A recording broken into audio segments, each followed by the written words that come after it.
Hey, we are in our fish unit, so I thought I'd bring in a crab and a lobster and I would show you guys the best way to deal with them.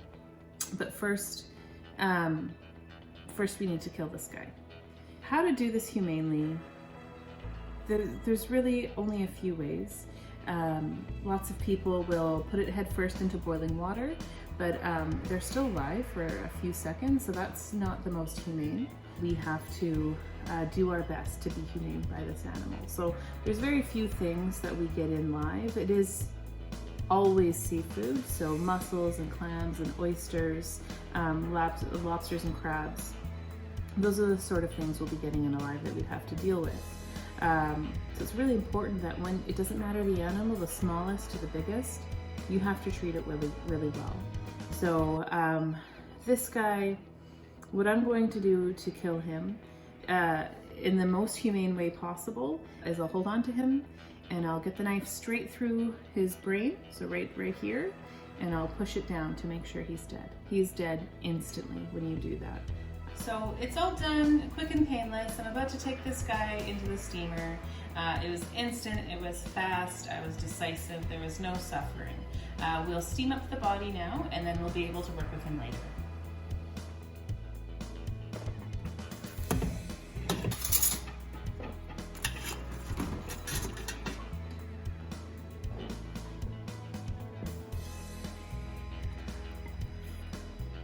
All right. So this guy was humanely killed. I steamed him in a really warm steamer with a couple of crabs I have for myself. This I'm going to be actually giving to my mother. So lobsters have very overactive nerves and they tend to move around a lot. One thing that they do after they're killed and they're being cooked is their tails tend to curl up really, really, really tight. Something you can do to negate that would be to put a skewer through it, and then as it cooks, it should cook straight.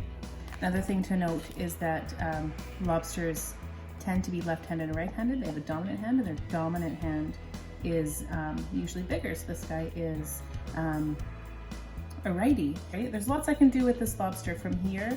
I would take off the shell, I would take off the arms. There's all sorts of lovely little pieces of good eats in there, and then there's lots of good eats in the legs. If you don't have lobster crackers, a nutcracker will do, and if you don't have a nutcracker, what you can do is grab your shell and just with the back of your knife really like whack it a couple of times, and then I'll break it up for you.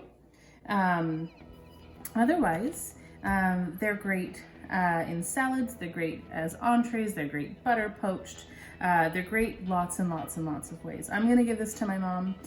She's from Newfoundland. I know she's just gonna be tickled pink and she's gonna eat it with butter, and she's probably gonna talk about it for about a month because she'll be so excited I bought her a lobster. Thank you so much for watching this video. I hope you guys enjoyed it.